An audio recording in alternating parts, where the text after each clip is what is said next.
I never imagined that the moment of returning from the dead would unfold like this.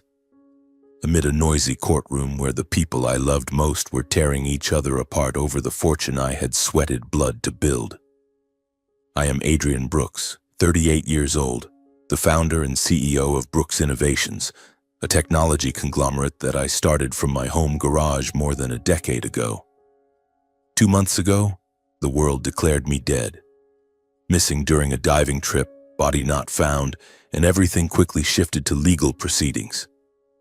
But now, here I stand, heart pounding, clutching a thick stack of documents, ready to step into the courtroom in Minneapolis. On the way here, I tried to stay calm. The taxi carried me from the Florida airport through familiar streets that now felt strangely alien. I looked out the window, watching the golden autumn leaves falling gently, a chilly wind slipping through the cracks in the glass. For the past 2 months, I had lived like a ghost, hiding on a small island, trying to piece together the shattered fragments of my memory. I clearly remember the suffocating feeling at the bottom of the sea, the unusual hissing sound from the oxygen tank, then darkness swallowing everything. I had nearly died for real, but now I am alive and I know the truth, a truth that hurts my heart more than death itself. I stopped the car a few blocks from the courthouse, not wanting anyone to recognize me too soon. Wearing an old jacket and a baseball cap pulled low over half my face, I walked under the overcast afternoon sky. Each step felt heavy, as if carrying the burden of betrayal. I had searched the news, read every article about my tragic death. Brooks Innovations, my brainchild, was now being torn apart. My parents, my brother Jason, and my wife Sophia, all of them had jumped into the fray. They initiated this lawsuit, demanding to divide the assets as if I had never existed. Greed had turned them into strangers. As I pushed open the courthouse doors, the clamor from the courtroom echoed out. I could clearly hear the lawyers arguing, their voices shrill and full of sharp reasoning. I paused in the hallway, taking a deep breath. My heart was racing wildly, cold sweat breaking out despite the chill. This was it. There was no turning back. I stepped in. The door creaked lightly, but enough for a few heads to turn. The courtroom was packed. Reporters sat in the back rows, pens poised to scribble, cameras at the ready. My company's shareholders whispered among themselves, faces etched with worry. In the center, the judge sat solemnly behind a polished wooden bench, banging the gavel to maintain order. And there, the 3 disputing parties, my parents, my brother Jason, and my wife Sophia. They sat separately, each with their own lawyer, like sworn enemies. My parents' lawyer was standing, voice booming. "Your Honor, Mr. Lucas and Mrs. Nina Brooks are the biological parents of the deceased Adrian Brooks. They raised him from childhood, and under inheritance law, they deserve the majority of the estate, including shares in Brooks Innovations. We have documents proving that Adrian promised to support his parents for life." I stood at the door, listening as my heart twisted in pain.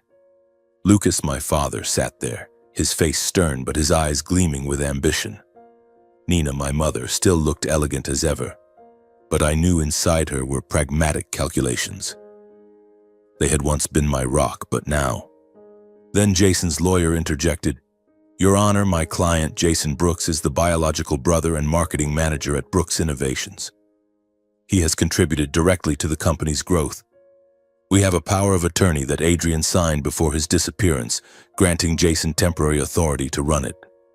The division must prioritize the person keeping the company afloat." Jason sat upright, his confident expression fake. I looked at my brother and felt a stabbing pain in my chest. We had played together as kids, shared dreams, but now his eyes were full of envy, as if I had always stolen his share. And Sophia, my wife, from a powerful financial family. Her lawyer stood up, voice smooth. "Mrs. Sophia Brooks is Adrian's legal wife. They were married for 6 years, and under marital law, she is entitled to half the assets. We have the prenuptial agreement and evidence of their shared life." Sophia sat there, makeup impeccable, dressed elegantly, but her expression distant. We had once loved each other, or at least I thought so. Now she was fighting for the assets like a stranger. The arguments grew increasingly heated. Documents flew across the tables, lawyers accusing one another. The judge frowned, banging the gavel. "I request that all parties remain calm." I felt the blood rush to my head. This was the moment. I stepped forward, holding the stack of documents. Proof of my identity, medical reports from Windmere Island, and evidence of the conspiracy. Each step felt like 1,000 pounds. My heart pounded, nerves making me nauseous. How would they react? Shock, joy, or fear? As I approached the judge's bench, a few people recognized me. A reporter whispered, "Wait, is that?" Then the murmurs spread. Someone stood up abruptly, chair scraping loudly.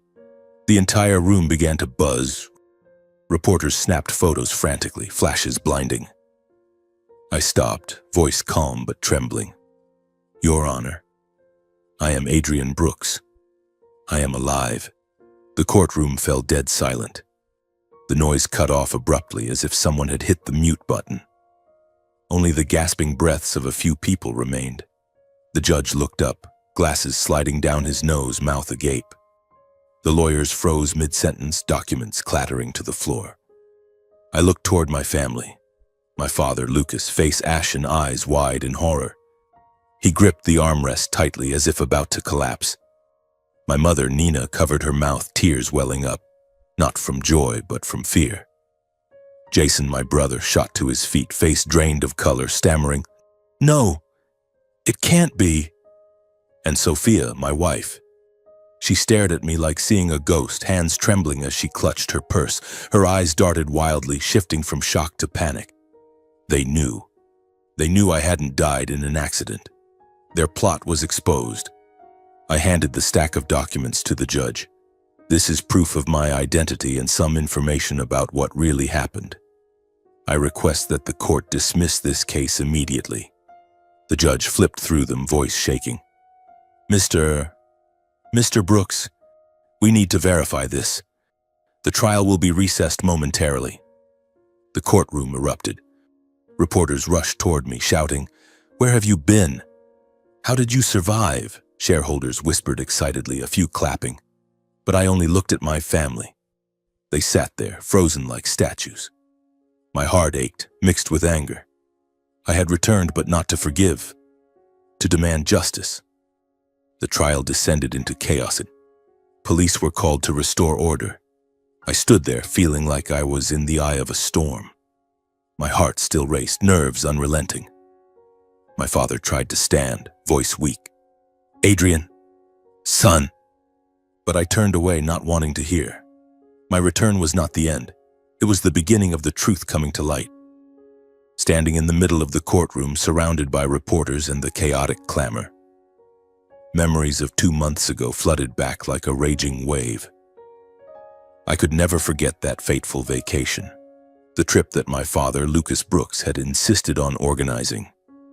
He said it was to rekindle family bonds, but now, looking back, I realized it was merely a facade for far darker schemes. I, Adrian Brooks, had only hoped to spend some precious time with my loved ones before everything fell apart. 2 months earlier, we departed from Minneapolis on a private flight headed to the Caribbean.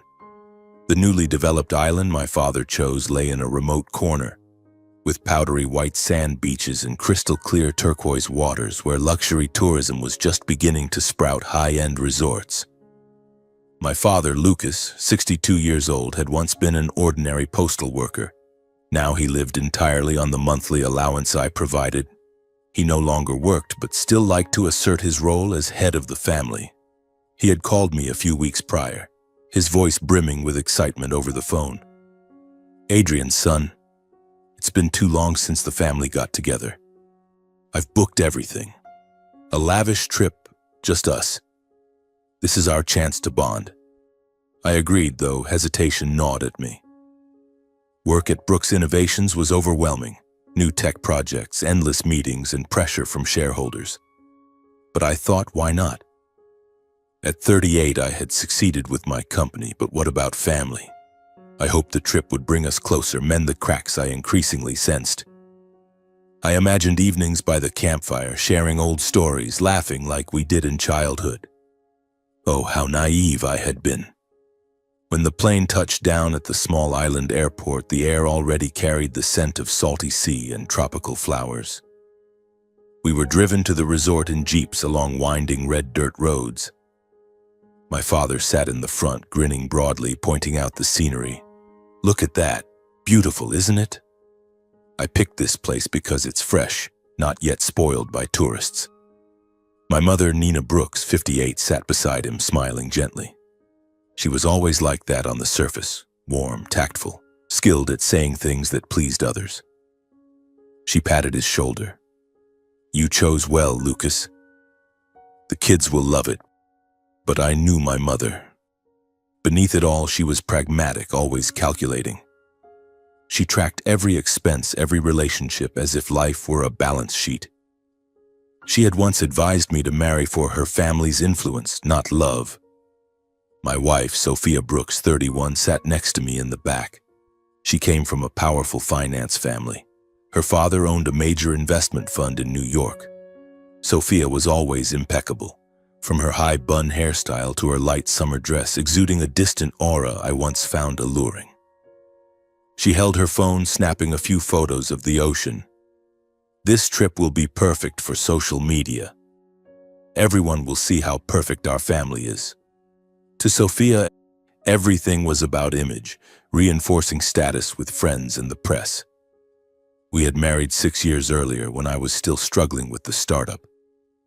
Back then, love seemed real, but now I felt the distance. She rarely touched me, rarely asked about work unless it involved money. And my brother, Jason Brooks, 33, sat in the very back, his face friendly as always. He worked as marketing manager at my company, a position I created to help him settle. On the surface, Jason was always joking, clapping me on the back. "Big bro, this trip is great. Thanks to Dad for setting it up." But his eyes always hid envy like a lurking shadow. The resort appeared before us. It felt like paradise. Sleek wooden beachfront villas, an infinity pool overlooking the ocean, and attentive staff. We had 5 days there, and the initial atmosphere was cheerful, but forced. The first days passed with activities, beach walks, massages, and a barbecue.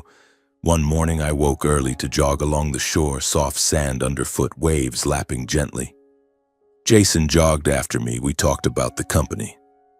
"Bro, I think we could expand marketing. I've got good ideas." I nodded. "Sounds good, Jason. We'll discuss it when we're back." But he looked at me strangely, as if probing. That afternoon I sat with Mom by the pool. She stroked my hair. "Son, I'm so proud of you. But don't forget your parents, okay?" Her words were warm, but they felt like a reminder about the allowance. Sophia was different. We strolled at sunset, hand in hand. "I'm glad for this trip," she said. "It helps me post with friends. They always ask about our family." I smiled. "I just want to spend time with you." But she gazed at the sea, distant. That night in our room we were intimate, but something was missing. I held her, whispering, "Love, I promise to make more time for you." Sophia smiled, but her eyes didn't light up. Then came the final day, the day everything changed. We decided to join a scuba dive at a reef far offshore. It was an adventure, and I, the diving enthusiast since college, was the most excited. I suited up, checked the oxygen tank, everything normal. The local guide briefed us. "This area is beautiful, but watch the sharp coral." I jumped in first, cool water enveloping me. Beneath the surface, a different world. Colorful fish darting vibrant coral. I swam deeper, heart racing with thrill. Everything was peaceful until... About 20 minutes in, I felt short of breath. The air in the tank seemed thin. I checked the valve. It hissed abnormally, like it was clogged. My heart pounded faster. "What's happening?" I thought, trying to surface. But dizziness hit, limbs going numb. The water felt heavier, dragging me down. I signaled, but the boat was far. Consciousness faded, darkness closing in. My last thought was of my family. Would they save me? I didn't know then that it wasn't an accident. It was a plot. But in that moment at the bottom of the sea, I only felt primal terror, suffocating suspense. Everything went black. As shortness of breath set in and my heart pounded wildly, I thought of Brooks' innovations, of my dreams. But darkness swallowed everything. It all grew hazy like an endless nightmare. The icy seawater seeped into my skin, the roaring waves echoed in my ears, and then nothing. Just pitch-black void. No pain, no sensation. I thought I had died, truly died. But then, a faint glimmer pierced my eyelids, accompanied by the whistling wind and the pungent scent of salt.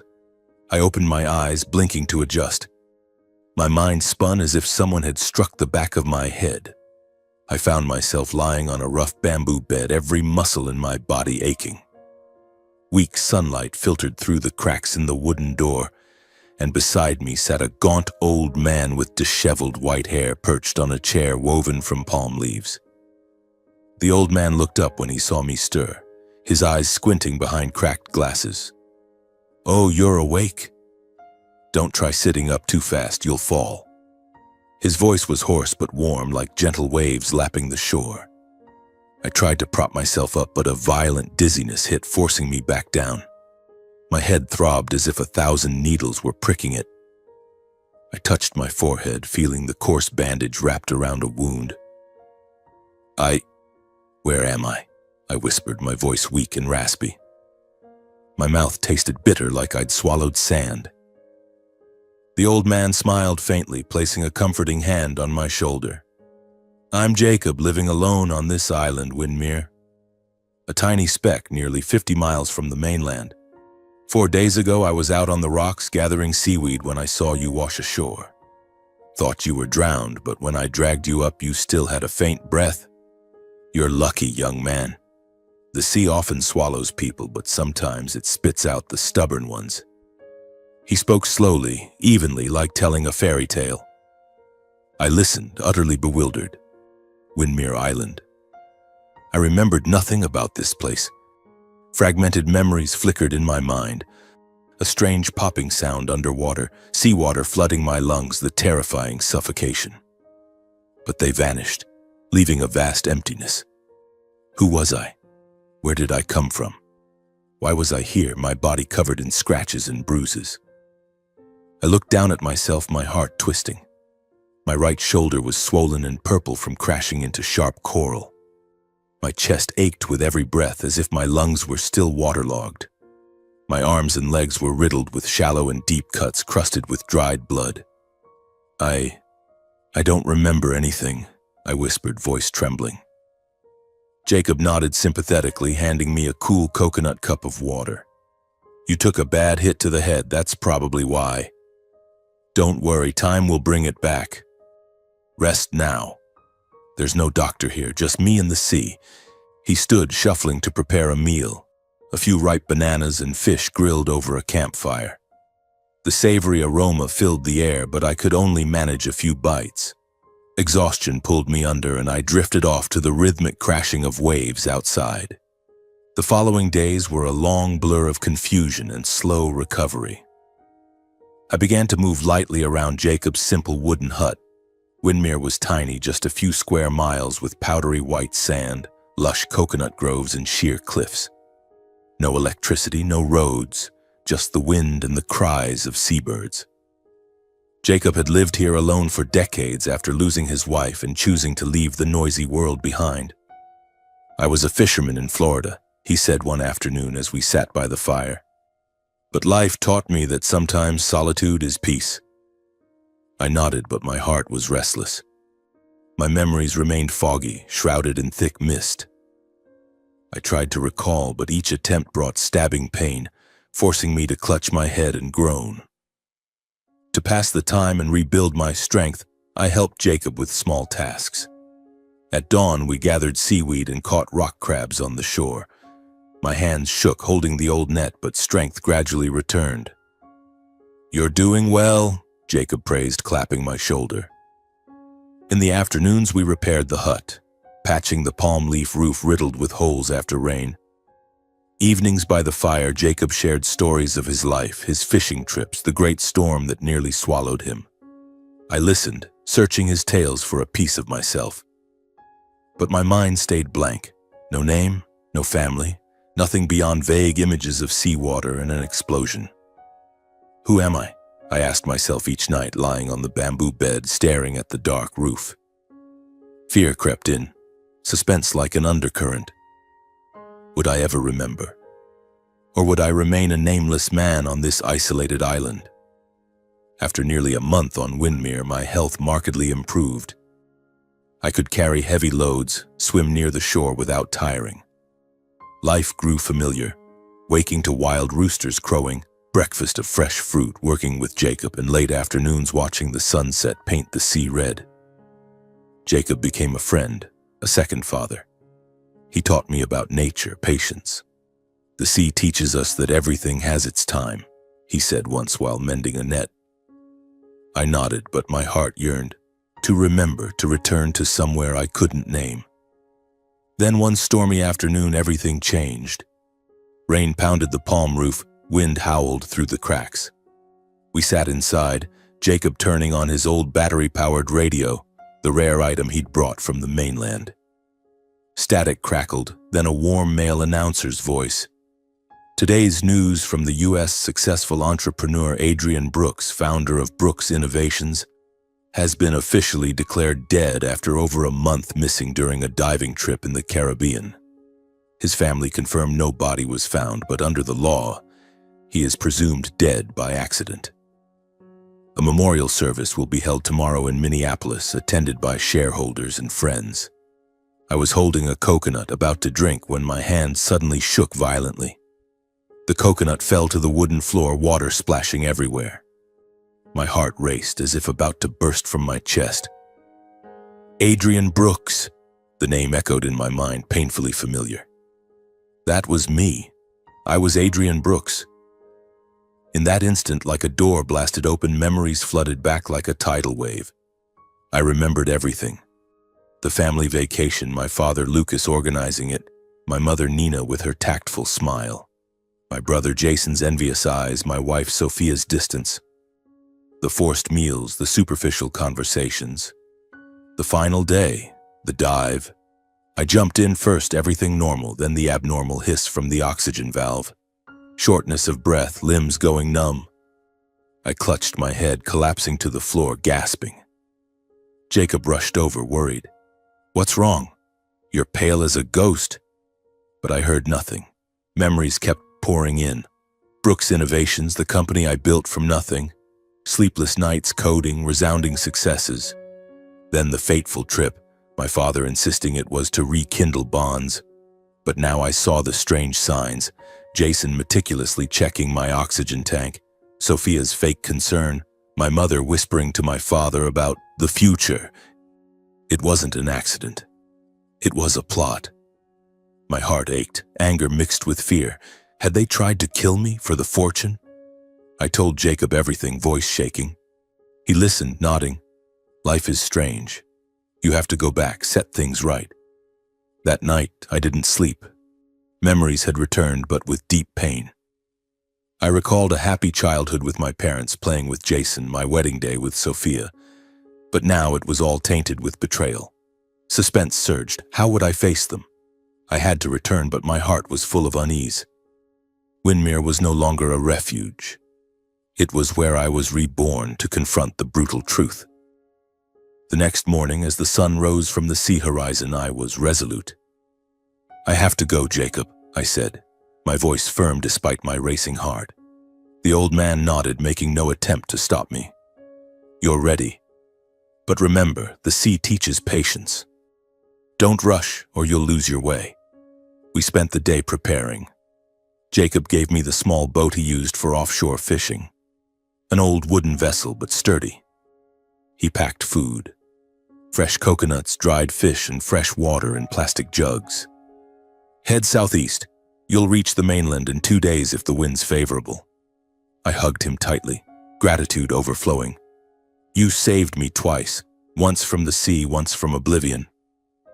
Jacob smiled sadly. Go, Adrian. And if you need it, this island will always wait. The sea journey was another ordeal.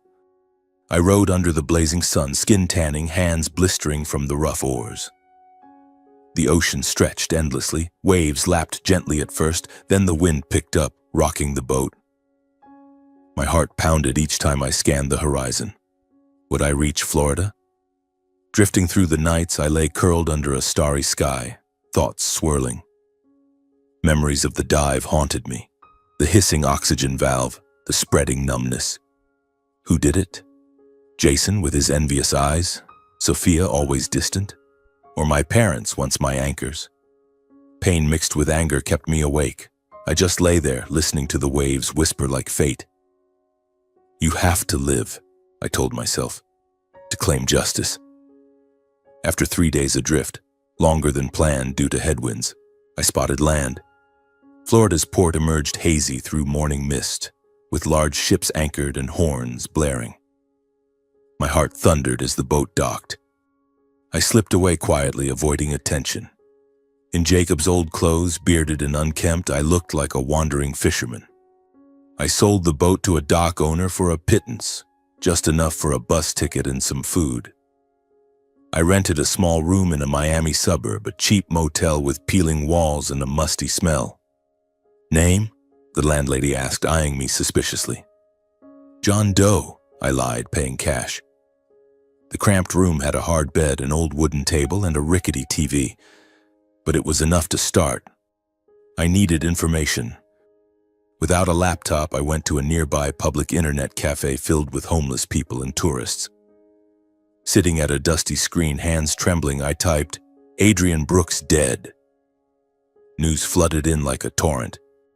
Headlines screamed, tech entrepreneur Adrian Brooks officially declared dead after diving accident. My smiling photo on front pages next to Brooks Innovations, the company I'd sweat blood to build from my home garage. My heart clenched reading on. The company is temporarily run by brother Jason Brooks, pending inheritance proceedings. Jason? My brother, always in my shadow, now in the CEO chair? I froze, gripping the mouse tightly. How? I dug deeper, scrolling financial articles. Jason Brooks presents power of attorney from his brother, court approved. He vows to maintain company growth. Power of attorney? I never signed anything like that. It had to be forged. Rage boiled, suspense surging as I pictured him in my office, signing checks, meeting shareholders. I searched my family next. My parents, Lucas and Nina, appeared in interviews. We're devastated, my father said on TV, voice falsely trembling. But another article. Brooks family pushes to sell Brooks Innovations shares to major investor. They were rushing to sell my company? The one I built from zero?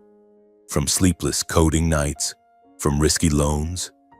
I imagined Nina with her tactful smile whispering to my father, sell it for our retirement. Pain cut like a knife. I sat for hours but didn't cry. Instead, cold resolve. I needed proof. About Sophia, my wife. I typed, Sophia Brooks after husband's death. The results stunned me more.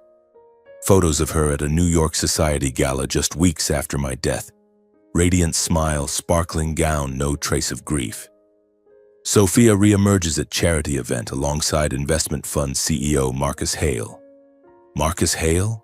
The tall, silver-haired man who partnered with my company, always eyeing Sophia hungrily. Photos of them arm in arm, laughing.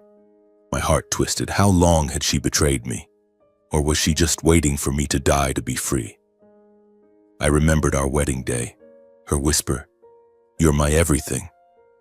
Now it felt like a cruel joke. Suspense and jealousy made me pace, breathing hard. I had to watch them. I bought a cheap prepaid phone and planned. I went to Orlando, hiding in a parked car blocks from a hotel. My heart raced seeing them arrive, my parents, Jason and Sophia. They entered a private meeting room with frosted glass. I sneaked in through the back, posing as housekeeping, pushing a linen cart. My heart nearly burst, cold sweat breaking out. I stopped outside the door, listening through the crack. My father's voice first. We need to agree. The company sells to Hale for $95 million. The money splits evenly. Jason cut in. Evenly? No way. I've done the most. I deserve the largest share. You two just sit and collect. How's that fair? Sophia sneered. And me? I'm the wife. By law, I get half. Don't forget Marcus can get a higher price. They argued, voices rising. My father slammed the table. No greed. If we don't agree, the court steps in, Jason shouted his grievances. Then he mentioned my accident. He was the one who sabotaged my oxygen tank. My parents and wife were behind it, all part of the plan. His words hit like lightning. Staged accident? They admitted it. My heart pounded wildly, fists clenched on the cart handle. They plotted to kill me. Sabotaged valve, Jason's doing with everyone's complicity. For the fortune.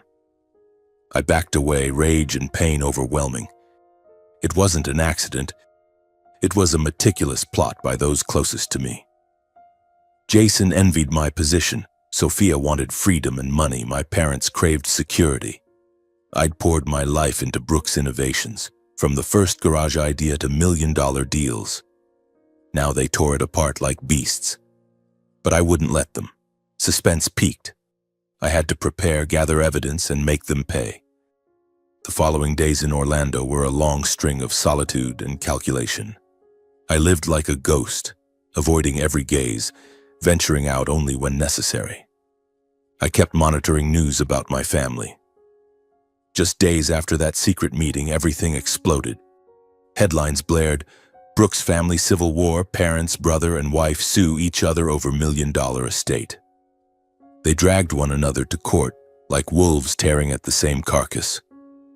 My parents, Lucas and Nina, hired a lawyer to claim the lion's share based on blood ties. Jason emphasized his role as the natural successor in the company. Sophia, with her finance background, argued spousal rights. Reading the reports tore at my heart. The trial was scheduled in Minneapolis, my hometown, where Brooks Innovations was headquartered. The wait for the trial was the longest stretch of my life. I wandered familiar streets, gazing at the Brooks Innovations tower from afar. Glass gleaming in the sun, the logo I designed still glowing. I remembered the early days, coding 18 hours straight in my parents' garage, eating instant noodles to save money. Then the first loan, the investor deal, the explosion. The company became a leading tech conglomerate specializing in AI software and security. All built with blood, sweat, and tears. Now they wanted to steal it. Pain and rage kept me awake. I lay there, planning every step. I would enter the courtroom at the height of the dispute, submit evidence, and declare the truth. The trial day arrived under a gray sky, drizzle falling lightly. I got there early, blending into the crowd of reporters and shareholders outside the courthouse. My heart pounded, cold sweat breaking out despite the chill. The trial drew massive media, cameras flashing, microphones thrust forward. Brooks Innovations shareholders gathered, faces anxious about the company's future. I saw my parents arrive first. Dad Lucas walking slowly in an old suit, Mom Nina beside him, makeup perfect but eyes weary. They said nothing, just nodded to their lawyer. Then Jason, my brother, looking more confident, hair slicked back, clutching a thick briefcase. Finally, Sophia, my wife, in an elegant black dress, accompanied by her lawyer and Marcus Hale, the strange man from the photos, now openly at her side. My heart twisted. She wasn't even pretending to grieve. I slipped into the courtroom through a side door, taking a back row seat, cap pulled low. The air inside was stifling, smelling of old paper and whispers. The judge, a stern, middle-aged man, sat behind a polished wooden bench, banging the gavel to open. The inheritance dispute over the estate of Mr. Adrian Brooks begins. Parties, present your arguments. The three sides, my parents sharing a lawyer, Jason alone, Sophia alone, sat apart like enemies. My parents' lawyer stood first. Your Honor, Mr. Lucas and Mrs. Nina Brooks are the biological parents of the deceased. They raised him, and under inheritance law, they deserve the majority, including Brooks Innovation shares. We have evidence of lifelong emotional and financial support. I listened, heart aching. Support? Dad was a postal worker, Mom a homemaker, but I was the one sending monthly allowances. Then Jason's lawyer cut in. Your Honor, my client Jason Brooks is the brother and senior manager at the company. He has a power of attorney from Adrian allowing temporary control. We request priority for Jason, who is keeping the company from collapse. Jason sat straight, smug, but I saw his knuckles white, perhaps nervous about the forged document. Finally, Sophia's lawyer asserted, Mrs. Sophia Brooks was the legal wife for 6 years. Under marital law, she is entitled to half the estate, including joint accounts and shares. Sophia stared out the window, distant, but I caught her glancing at Marcus in the gallery. Arguments turned fierce. The court demanded all records, share transfers, power of attorney, shareholder resolutions. Documents flew across tables, lawyers accusing each other. This power of attorney is suspicious. Sophia's lawyer shouted, Jason has no right to sell without the wife's consent. Jason fired back, she just wants cash for her lover. My brother's assets. Only blood deserves to inherit. My father slammed the table. Quiet. We're family, but the bulk must go to the parents. Tension choked the air. The judge banged the gavel repeatedly. Order! We need to examine the evidence. My heart raced, suspense peaking like it would burst. This was it. I stood clutching the stack of documents. Identity proof from Windmere Island, medical reports, and evidence of the forged power of attorney. Each step forward felt heavy, burdened by betrayal. Reporters whispered, heads turning. As I neared the judge's bench, the room froze. Arguments died instantly. The judge looked up, glasses sliding down his nose. Who are you? The trial is in session. Lawyers halted mid-sentence, mouths agape. I stared at my family. Dad Lucas went ashen, eyes wide in horror, gripping the armrest like he'd fall. Mom Nina covered her mouth, tears welling, from fear, not joy. Jason shot up, face bloodless, stammering. Sophia stared like seeing a ghost, hands trembling on her purse, eyes darting from shock to panic. Marcus Hale behind her looked bewildered. I stepped to the bench, voice calm but shaking. Your Honor, I am Adrian Brooks. I am alive, and I will not divide a single asset with any of those 4 people. The courtroom fell dead silent, then erupted in murmurs. Reporters snapped photos frantically, flashes blinding. Shareholders whispered, My God, the boss is alive. The judge banged the gavel wildly. Silence! Mr. Brooks, we need immediate verification. Trial recessed. I handed over the documents. Here is identity proof, papers from Windmere Island where I was rescued after the accident. And here is analysis of the forged power of attorney. The judge flipped through, calling security for emergency fingerprint and DNA checks. While waiting, I stood, eyes locked on my family. They were statues. Jason staggered back into his seat, head bowed. Sophia buried her face, shoulders shaking. My parents exchanged panicked glances, Mom whispering, How?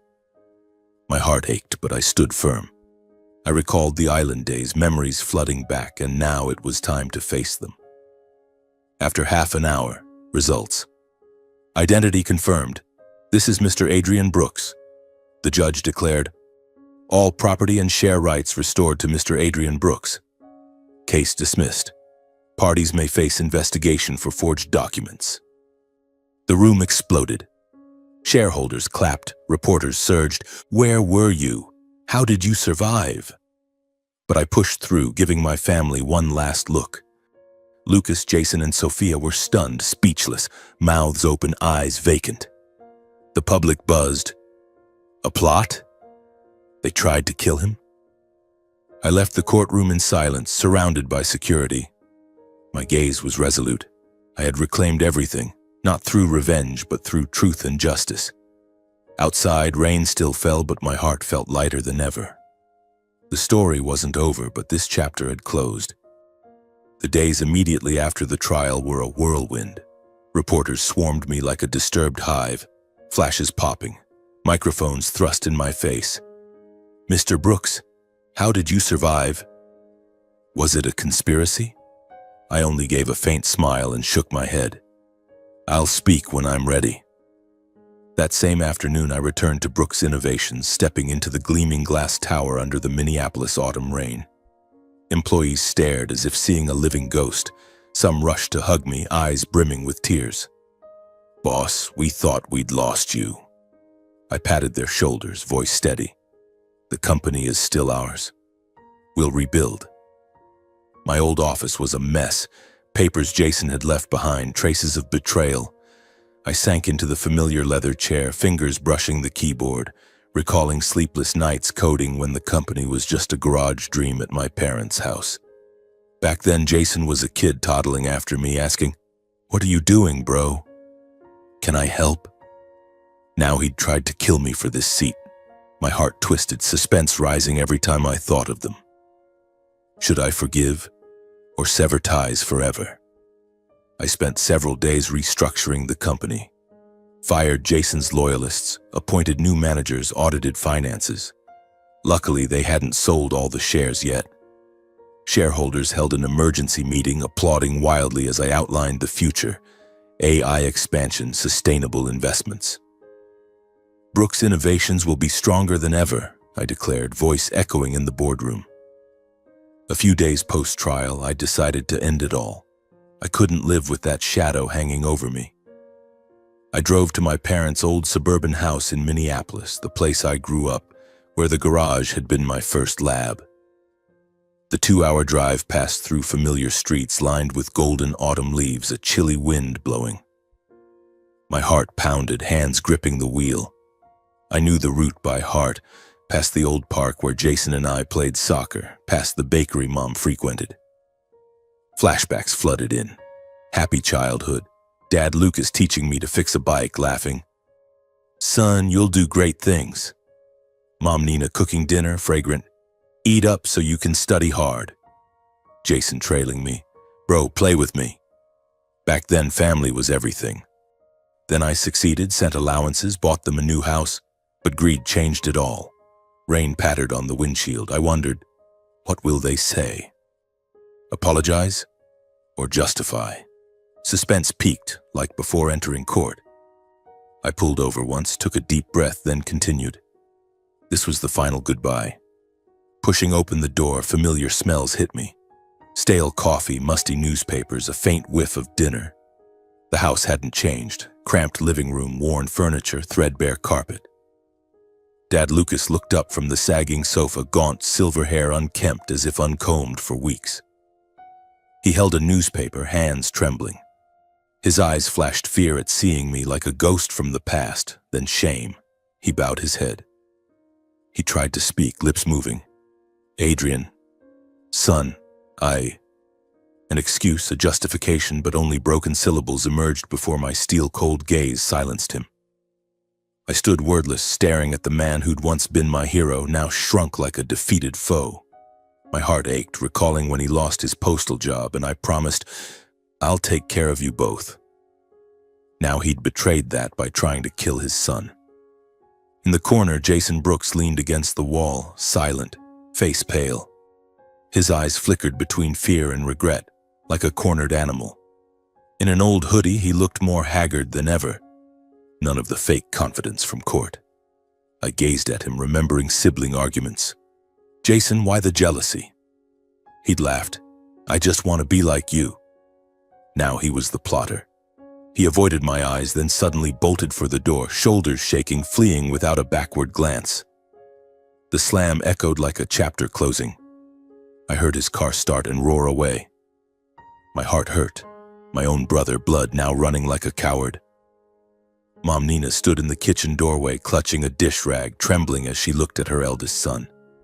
Tears streamed down wrinkled cheeks, dripping from her chin. She couldn't speak, lips moving soundlessly. She looked a decade older, hair snow-white, eyes red. I recalled her hugging me, crying when my first startup failed. "Son, I believe in you." Now she was part of the plot, pushing to sell the company. She took one step toward me, arms half raised for a hug, but froze at my expression. Her tears splattered the old wooden floor. I looked at the three, Dad hunched, Mom shaking, Jason gone, and felt no anger, only profound sadness from lost trust. They'd been my world. Now they were strangers, stained by betrayal. My heart raced, not from fear but regret.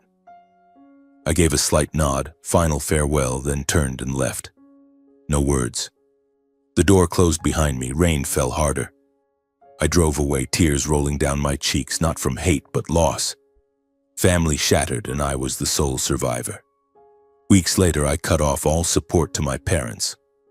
I called the bank, canceling the regular transfers I'd sent for years, thousands monthly, enough for comfort. "Confirm cancellation," the banker said. I nodded, voice calm. "Yes." My heart was heavy, remembering each payment. Now they'd fend for themselves. I heard they sold belongings, moved to a smaller apartment, struggled. Dad Lucas had heart issues, hospitalized, but never called. Mom Nina sent a handwritten letter to the office. I didn't open it, just filed it away like a sad memento. As for Jason, I fired him the first week back. In the board meeting, I presented the forged power of attorney evidence. Jason Brooks has no place here.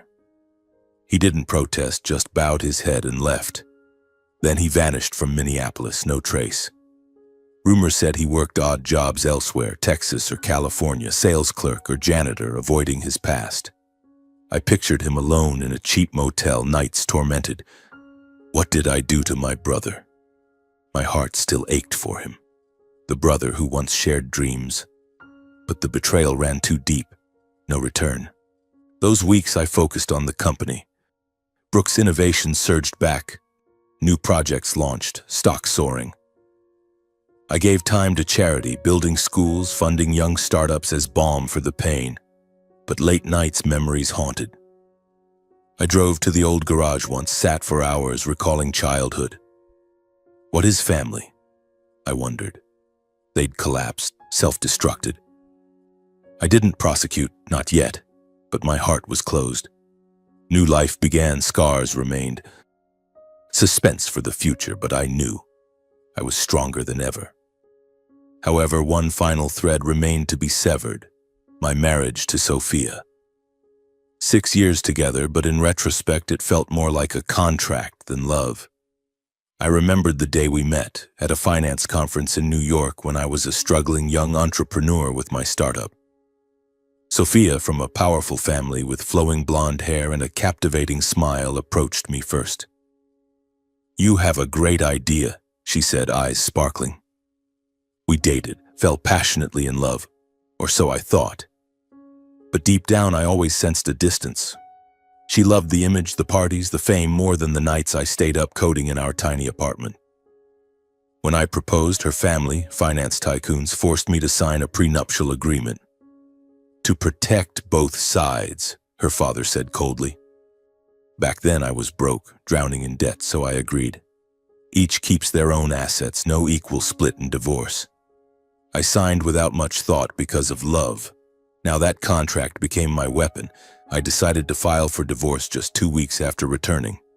Not out of hatred, though images of her with Marcus Hale still haunted me, but because I needed complete freedom. I called my personal lawyer, an old college friend, and prepared the papers. "Are you sure, Adrian?" he asked, voice concerned. I nodded. "Absolutely." This marriage died long ago. My heart raced thinking of Sophia's reaction. What would she say? Cry? Threaten? I recalled our arguments. "You're always working. I need a real husband," she'd yell, then turn away as her phone buzzed with messages from friends. Now I knew those friends were Marcus, the investment fund CEO who'd partnered with my company.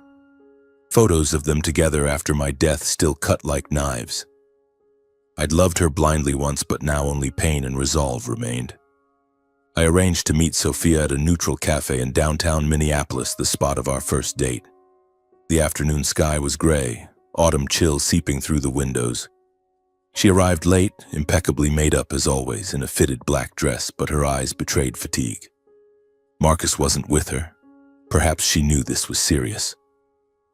We sat across from each other, the air heavy. I slid the divorce papers across the table. "Sophia, I'm filing for divorce. Here's your copy." She stared, then looked up, face flushing. "You're joking? After everything?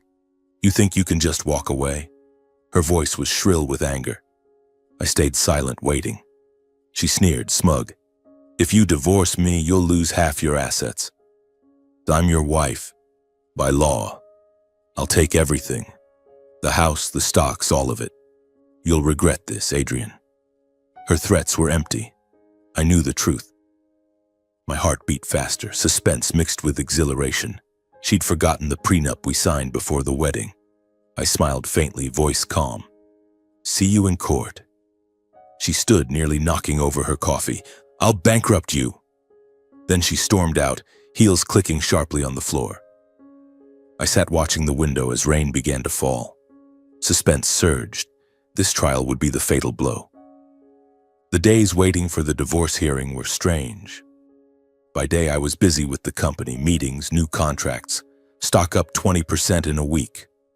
Employees cheered, "Boss, we're soaring." But at night, memories of Sophia flooded back.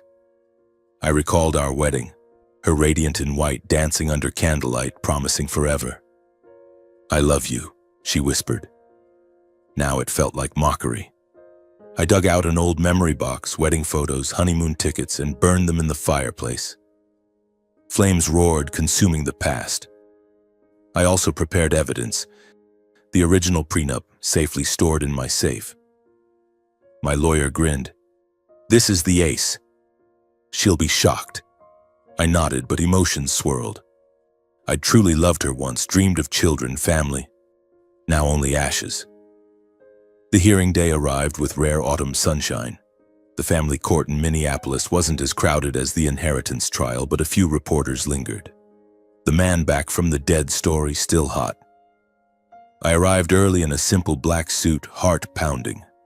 Sophia came late with her lawyer and... "Marcus?" The silver-haired man sat in the gallery, glaring hostilely. She took her seat opposite, face icy, eyes averted. The judge, a stern, middle-aged woman, banged the gavel. The divorce proceedings between Adrian Brooks and Sophia Brooks begin. "Parties, present your arguments." Sophia's lawyer stood first, voice smooth. "Your Honor, my client requests equal asset division under marital law." Mrs. Sophia supported her husband for 6 years, enduring his demanding life. "We have evidence of joint accounts and company shares." Sophia nodded, smirking at me as if victory was hers. My heart raced faster, suspense peaking. They knew nothing of the prenup. My lawyer interjected.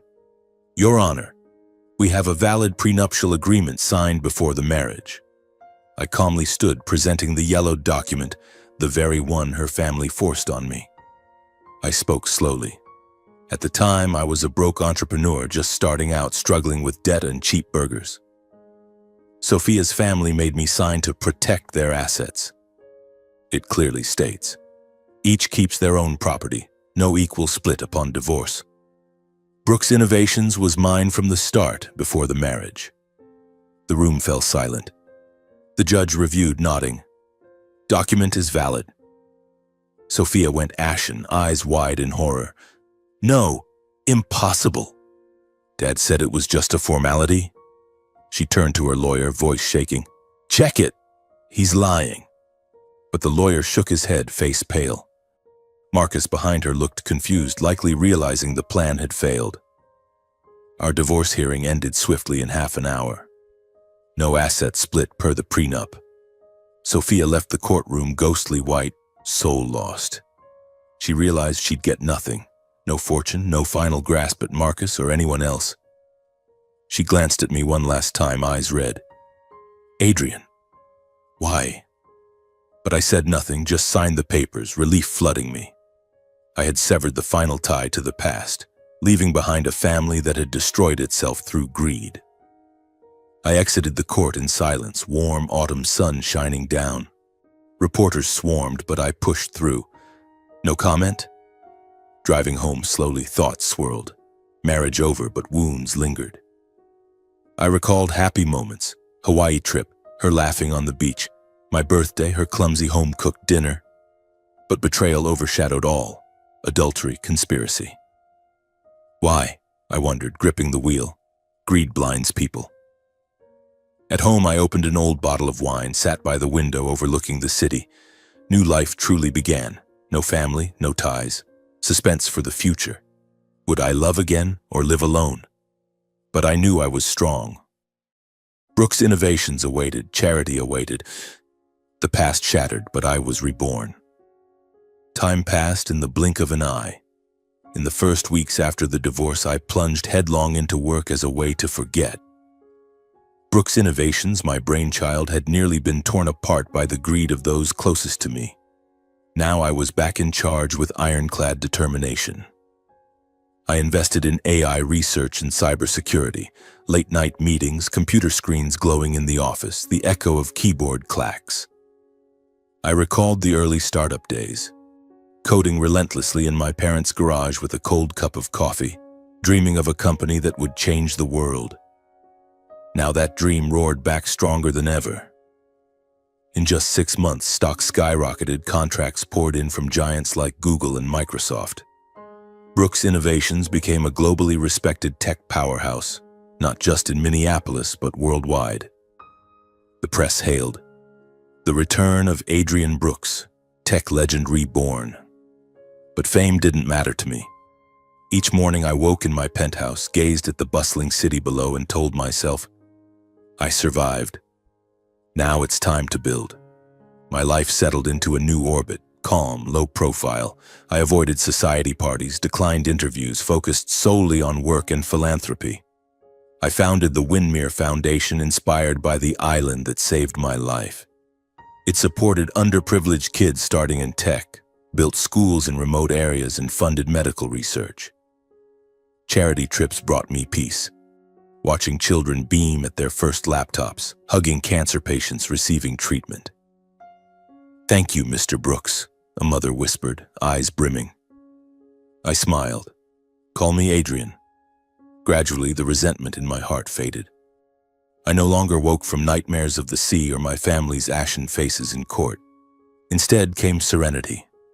I meditated every morning, jogged along the Mississippi River, feeling cool wind in my hair. Suspense about the future lingered. Would I be alone forever? But I learned to let go. Jacob's words on the island echoed, life is like the sea. Waves come and go. Clinging only hurts you. I applied them, slowly forgiving myself for blind trust. Meanwhile, in the Minneapolis suburbs, my parents, Lucas and Nina Brooks, spiraled into hardship. Without my monthly support, they faced harsh reality. The old house I'd bought them, the one whose garage birthed Brooks Innovations, was listed for a pittance. A relative told me they moved to a tiny apartment in a working-class neighborhood, walls peeling, roof leaking in the rain. Neighbors gossiped. The Brooks family, once rich thanks to their son, now dirt poor. Heard they plotted to kill him for the money. Dad's heart condition worsened. Multiple hospital stays devoured the leftover house sale cash. He was gaunt, silver-haired, disheveled, hunched by the window, staring at the noisy street. Mom grew frail, skin sallow, writing handwritten letters to my office daily.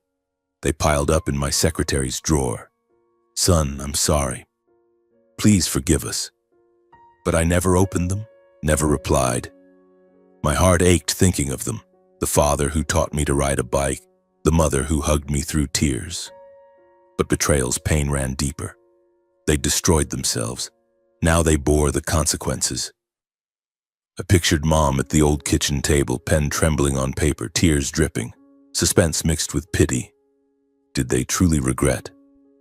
As for Jason, my brother, he vanished from Minneapolis like a ghost. After being fired, he cut contact, slipping away quietly. In the years that followed, rumors spread. Jason drifted through western states, bartender in California bars, janitor in Texas, scraping by in cheap motels. He carried crushing guilt, avoiding any reminder of the past. An old employee said, I saw Jason at a fast food joint. skinny, dark circles under his eyes, asked about you, then turned away. I imagined him jolting awake at night, the hissing oxygen valve, my face underwater, his confession in that secret meeting. I sabotaged the tank, he'd shouted in the hotel. Now he lived with that torment. No friends, no family. My heart still hurt for him. The brother who played with me under summer sun shared dreams. But the betrayal was too deep, no return. I didn't hunt him down, just let time heal or not. Then one afternoon, after years of silence, Jason appeared at my office door. It was a late autumn day, pale golden sunlight filtering through the high-rise glass of Brooks Innovations. I was in a meeting discussing a new AI project when my secretary knocked. "Sir, someone named Jason Brooks wants to see you. He looks worn out." My heart pounded, suspense surging like the day I entered court. Jason? After all these years? I canceled the meeting, sat alone in the vast office, gazing at the bustling city. He stepped in, gaunt, hair unkempt, old jacket, eyes red. "Bro, Adrian?" he whispered, voice trembling. We faced each other, air heavy. Jason dropped to his knees, tears streaming. I confess everything. The plot. I sabotaged the oxygen tank out of envy for the company.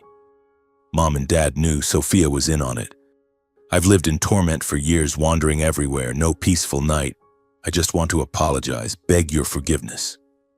I stood silent, staring at him, my brother, now a stranger. My heart twisted, memories flooding. Childhood soccer games, his grin when I taught him his first code.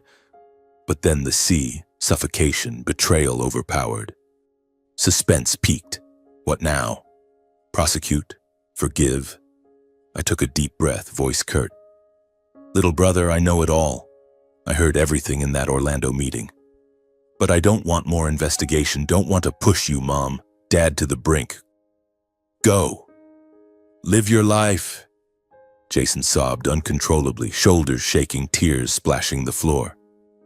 "Bro, why don't you hate me?" He choked. I turned away, watching sunset reflect in the glass, light fading like closing an old chapter. "Hate only hurts me more. Go, Jason." He stood, wiped his eyes, walked out without looking back. The door closed softly and he vanished again. I sat there for hours watching dusk fall, city lights flicker on. His belated confession changed nothing. The wounds remained, but it let me release completely. Family shattered, but I'd found peace. That night I dreamed of Windmere Island, Jacob smiling. "You did right." The next morning I resumed work, charity, my new life. Suspense for what lay ahead, but I knew I was free. However, that freedom was not the end. It was the beginning of deeper reflections on my life. After everything, from the fateful dive, the days adrift on a deserted island, the shocking courtroom return, to Jason's confession, I realized my experience was not just a personal story. It was a life lesson, a message I wanted to share with the world. I was no longer a victim. I was a survivor, and from the ashes of betrayed trust, I drew harsh truths. Every night, sitting by my penthouse window, watching neon lights sparkle on the streets of Minneapolis, I asked myself, if I hadn't gone through that hell, who would I be? My heart still raced recalling it, but now that suspense carried strength, the strength to warn others.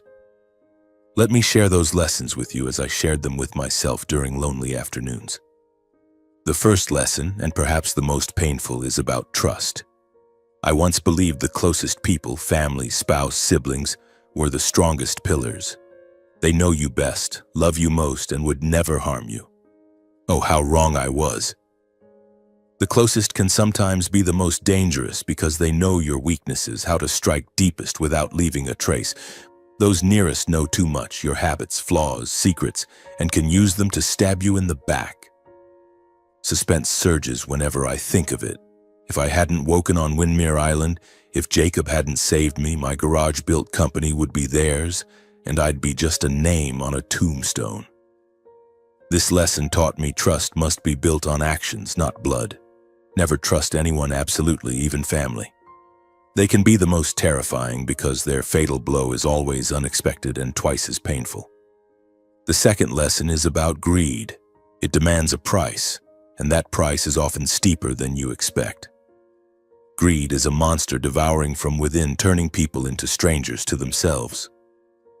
Look at my family. They had everything: generous allowances, a comfortable home, prestige from my success, but it wasn't enough. The Caribbean vacation, organized by my father to rekindle bonds, was a trap to seize Brooks' innovations.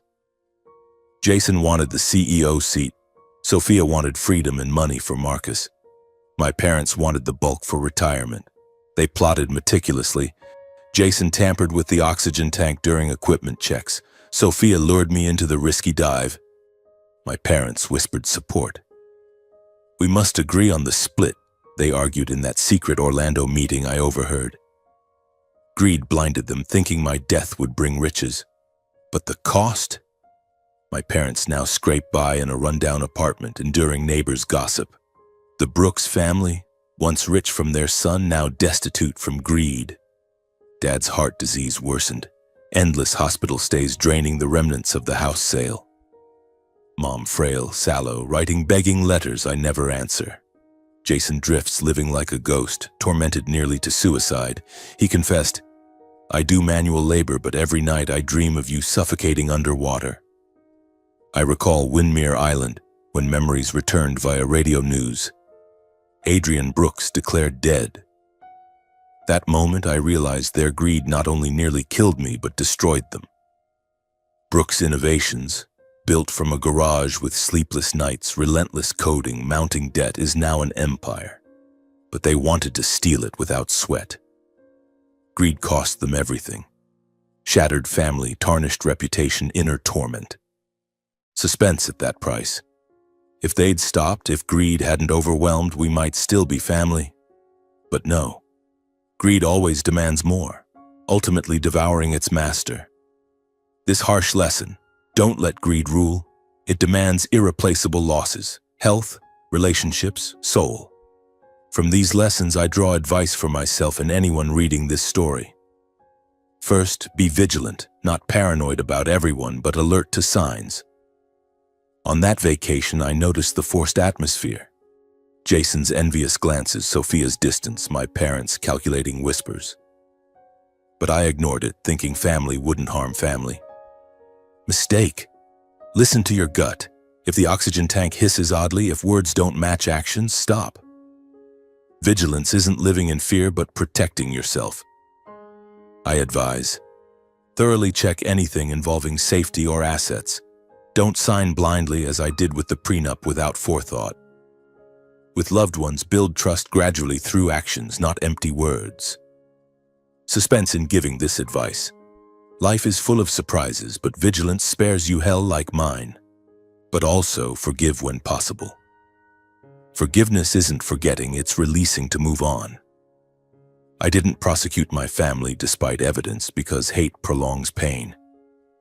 When Jason confessed, sobbing, "I've been tormented for years," I stayed silent, then said, "I don't want to drive you to ruin." Forgiveness freed me. No more nightmares, no more fearful suspense. But forgive at the right time, when they truly regret and you're ready. Don't rush. It must come from the heart, as I learned from Jacob. The sea forgives storms but keeps the scars. This advice balances vigilance for safety, forgiveness for peace. I apply it daily. In business, vigilant with partners but forgiving small errors. In charity, helping without expecting return, releasing old grudges. These lessons and advice now guide me. Brooks Innovations thrives, but I live simply. Morning runs, reading by the fireplace, occasional flights to Florida to visit Jacob's grave. He passed 2 years ago, but his words echo. I wrote a book about my story, sharing the message. From death's door, not to accuse, but to warn. Readers write, "Your story made me vigilant with family." My heart warms, suspense at the impact. The future? Perhaps I'll love again, truly without ties. But now I savor freedom, alone but not lonely. Life taught me. Trust is fragile, greed dangerous, but vigilance and forgiveness are keys to survival. If you're reading, remember, the closest can be terrifying. Greed demands a price, but you always have a choice. Release and be reborn.